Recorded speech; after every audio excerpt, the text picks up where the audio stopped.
जुलाई के महीने में भी पोंगा का मौसम काफ़ी ठंडा होता है। हम 8 अफराद पर मुश्तमिल ग्रुप कोइसलमान के 4 दिन टूर के दौरान दूसरे दिन गोशकर से पोंगा के लिए रवाना हुए। गांव पोंगा के दाखिली रास्ते पर छोटे बच्चे हाथ मिलाने के लिए आगे बढ़े। दोस्त के हुजरे तक हमारा सामान लेकर गए। हुजरे पहुंचते ही दोस्त के बच्चों ने हमें बकरियों के दूध से बनी लस्सी पेश की। लस्सी पीते ही तमाम दोस्तों ने सोने का इरादा किया।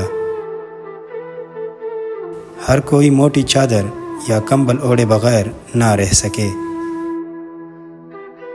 जबकि रात को ठंड की शिद्दत में मज़ीद इजाफा होते ही आग जलानी पड़ी। आग जलाकर काफ़ी देर तक लट्टू खेलते रहे।